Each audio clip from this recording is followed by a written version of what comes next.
আমি পায়েল সরকার। আমার স্বামী মারা যান বিয়ের ৬ মাসের মধ্যে। আমার বাবা খুবই গরিব। আমাকে খুব কষ্ট করে একটা ধনী পরিবারের সাথে বিয়ে দেন। অনেক কষ্ট করে বিয়ে দিয়েছিলেন আমার বাবা। বিয়ের ৬ মাসের মাথায় আমি স্বামী হারিয়ে আবার বাবার বাড়ির দরজায় এসে দাঁড়াতে হয়। আমার বাবার বাড়িতে মা নেই, সেজন্য ভীষণ ভয় করত। বাবা যদি কিছু বলেন কার আঁচলে মুখ লুকাবো? ঘরের সৎ মা আছেন, সেজন্য ভয়টা একটু বেশি। আমার সৎ মা আমাকে মোটেও সহ্য করতে পারে না। তারপর হঠাৎ একদিন আমার শ্বশুর আমাদের বাড়িতে আসেন আর বলেন, আমি চাই আপনার মেয়েকে আবার আমার বাড়িতে নিয়ে যেতে। যদি আমাকে দেন তখন আমার সৎ মা রাজি হয়ে যান, কিন্তু আমার বাবা বললেন, এখন তো আপনার ছেলে নেই, তাহলে ওকে নিয়ে কি করবেন? আমার মা তখন বাবার সাথে ঝগড়া শুরু করেন আর বলেন, এত কথা কিসের? উনি বলছেন নিয়ে যাবেন, নিতে দাও। উনার বাড়ির বড় ছেলে মারা গেছে, তাতে কি হয়েছে? ওটা তো ওর শ্বশুর বাড়ি, যেতে তো পারে। মায়ের ঝগড়ায় বাবা ও আমার শ্বশুরকে আর কিছু জিজ্ঞেস করেননি। এক কথায় বলে দিলেন, মেয়েটি যদি সুখী থাকে তাহলে বাবা হয়ে আমিও অনেক খুশি। ওকে নিয়ে যান। তখন আমার শ্বশুর আমাকে বলেন, নাও, কাপড় চোপড় গুছিয়ে নাও। আমিও কাঁদতে কাঁদতে একটা ব্যাগে কাপড় ঢুকাতে শুরু করি। কিন্তু আমার ভীষণ ভয় হচ্ছে আবার শ্বশুর বাড়িতে যাব, কারণ সেখানে একমাত্র আমার শ্বশুর আর আমার স্বামী থাকতেন, আর কেউ নেই ওই পরিবারে। তারপরও সবকিছু জেনে আমার বাবা মা আমাকে ওখানে পাঠিয়ে দিচ্ছে। জানি না কি হতে চলেছে আমার সাথে, কিন্তু যাই হয়ে যাক না কেন, আমাকে আর এই বাড়িতে ফিরে আসতে দেবেন না। আমার সৎ মায়ের সমস্ত অন্যায় অত্যাচার সহ্য করে আমার শ্বশুরের বাড়িতে থাকতেই হবে। আমি শ্বশুরের বাড়িতে পৌঁছানোর পর আমি আমার ঘরে জামাকাপড় পাল্টাচ্ছিলাম। তখন আমার শ্বশুর এসে আমার ঘরে ঢুকেন আর বলেন, বৌমা যাও তো, একটু চা করে নিয়ে আসো। শ্বশুরের কথায় আমি তাড়াতাড়ি রান্নাঘরে গিয়ে চা করে নিয়ে আসি। আমি আর শ্বশুর বসে বসে চা খেতে খেতে শ্বশুর আমাকে বললেন, তুমি তো জানো এই বাড়িতে আমি একদম একা। আমার ছেলে ছিল একমাত্র সন্তান। তোমার শাশুড়িও অনেক আগে মারা গেছে। সেজন্য আমি তোমাকে এই বাড়িতে নিয়ে এসেছি, যাহাতে আমি বুঝতে না পারি যে এখানে আমি একা আছি।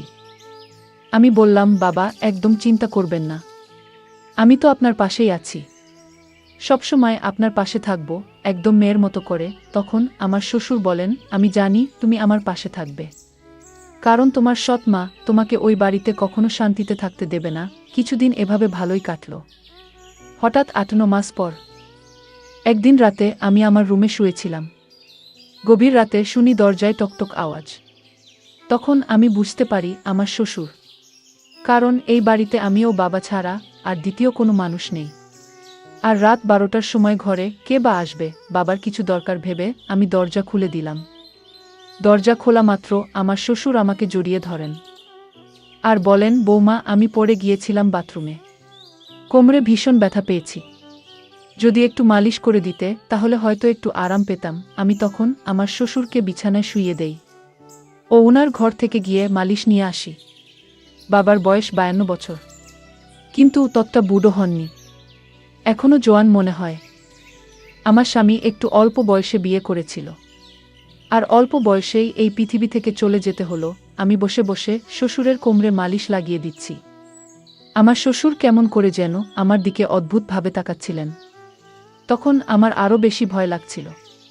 আমি বললাম, কি হয়েছে? আপনার কোমরে কি বেশি আঘাত পেয়েছেন? ডাক্তারকে ফোন করব? আমার শ্বশুর বলল, না বৌমা থাক, তুমি মালিশ করে দিচ্ছ, এতেই আমি অনেক আরাম পাচ্ছি, ডাক্তারকে আর ফোন করতে হবে না। শ্বশুরের এমন অদ্ভুত আচরণ দেখে আমি বলি, বাবা আপনি বরং এখানেই শুয়ে পড়েন, আপনার কোমরে ব্যথা নিয়ে কি করে ঘরে যাবেন? আমি বরং আপনার ঘরে গিয়ে ঘুমিয়ে পড়ি আমার কথা শুনে। আমার শ্বশুর বলে, এটা কি বলছো বৌমা? এই অবস্থায় আমাকে এই ঘরে একা ফেলে তুমি চলে যাবে?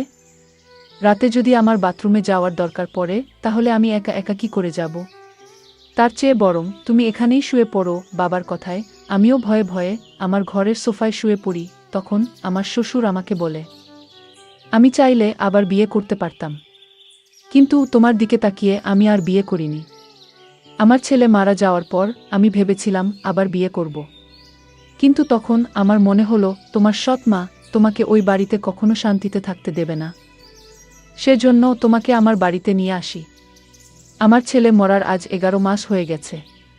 আজ পর্যন্ত আমি তোমার কাছে খারাপ কিছু চাইনি, তাই আজ আমি তোমার কাছে কিছু চাইব। আশা করি আমাকে ফিরাবে না। তখন আমার শ্বশুর বলল, আমি চাই তুমি আমাকে বিয়ে করে নাও, তাহলে কেউ আর কিছু বলতে পারবে না। তখন আমি আমার শ্বশুরকে বলি, বাবা, আপনি এসব কি বলছেন? আপনি আমার বাবার মতন, আপনি আমার শ্বশুর, আর শ্বশুরের সঙ্গে কি বিয়ে সম্ভব? তখন বাবা বলেন, দেখো বৌমা, আমি মানছি যে একসময় আমি তোমার শ্বশুর ছিলাম, কিন্তু 11 মাস হয়ে গেছে তোমার স্বামীর মৃত্যুর। এখন আমাদের মধ্যে আর তেমন কোনো সম্পর্ক নেই। আর আমার দিকে দেখো তো, আমি কি এতটাই বুড়ো হয়ে গেছি যে আমি কিছু করতে পারবো না? তুমি ভেবে দেখো, আমাকে বিয়ে করলে তোমার সৎ মায়ের থেকে একটু শান্তিতে থাকতে পারবে এই বাড়িতে, তা না হলে আমার এভাবে জীবন চলবে না। আমাকে আবার কাউকে না কাউকে তো বিয়ে করতেই হবে। যদি আমি অন্য কাউকে বিয়ে করি, তাহলে এই অবস্থায় তুমি আমার বাড়িতে থাকতে পারবে না। তার চেয়ে বরং আমি যা বলছি সেটা মেনে নাও। শ্বশুরের কথা শুনে আমি ভীষণ ভয় পেয়ে যাই, কারণ একটু আশার আলো পেয়েছিলাম যে আমার শ্বশুর আমাকে আশ্রয় দিয়েছেন, কিন্তু উনার মনেও নিজের স্বার্থের কথা শুনতে পেলাম। এখন আমি কি করব? আমি জানি না। আমার কাছে কোনো রাস্তাটা ভালো। এখন যদি আমি শ্বশুরের কথায় রাজি না হই, তাহলে আমার শ্বশুর আমাকে এই বাড়ি থেকে তাড়িয়ে দেবেন, আর আমি বাবার বাড়িতে গিয়ে কোনো শান্তি পাব না। বরং আমার জন্য বাবা ও মায়ের দিনরাত ঝগড়া লেগেই থাকবে। এইসব কিছু ভেবে আমি আমার শ্বশুরকে বললাম, ঠিক আছে, আমি ভেবে আপনাকে বলবো। আমার কথা শুনে আমার শ্বশুর বুঝতে পারলেন যে এই বিয়েতে হয়তো আমি মত দেব। আমার শ্বশুর আমাকে কোনো মতেই ছাড়তে চাননি। তিনি আমাকে যে কোনো মূল্যে রেখে দিতে চেয়েছিলেন, কারণ আমি দেখতে অনেক সুন্দর ছিলাম এবং আমার শরীরের ফিগারও খুব ভালো ছিল। আমার শ্বশুর আমাকে ঘর থেকে বেরিয়ে যেতে চাননি কোনোভাবেই। তিনি আমাকে জোর করে নষ্ট করতে চেয়েছিলেন। কিন্তু বিয়ে ছাড়া আমি আমার শ্বশুরের সাথে কোনো ধরনের সম্পর্কে যেতে পারবো না। আর এই বাড়িতে থাকতে হলে অবৈধ সম্পর্কে না জড়িয়ে বৈধভাবে থাকা বেশি উত্তম। সেজন্য আমি আমার শ্বশুরকে বললাম, ঠিক আছে, আমার বাবা মাকে আপনি বলুন। ওরা যদি চায় তাহলে আমি আপনাকে বিয়ে করতে রাজি। এই খবর শুনে পরের দিন সকাল হতে না হতে আমার শ্বশুর আমার বাবার কাছে ফোন দেন এবং সবকিছু খুলে বলেন। তখন পাশ থেকে আমার সৎ মা বলছিলেন, এত ভাবার কি আছে? বলে দাও, আমরা রাজি। সৎ মা বলল, আমাদের সাথে যা সম্পর্ক ছিল সেটা অনেক আগে শেষ হয়ে গেছে। মায়ের কথায় বাবা ও একমত হলেন। শেষমেশ শ্বশুরকে বিয়ে করতে হলো আমাকে। বিয়ে করে বাসর ঘরে প্রথমে ছেলেকে, তারপর ছেলের বাবাকে খুশি করতে হলো আমাকে। কিন্তু আমার শ্বশুর আমাকে সারারাত যেভাবে খেল, তাতে আমার অনেক কষ্ট হয়েছে।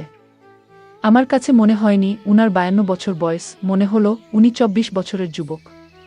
আমার শ্বশুর খুব ভালো খেলোয়াড়।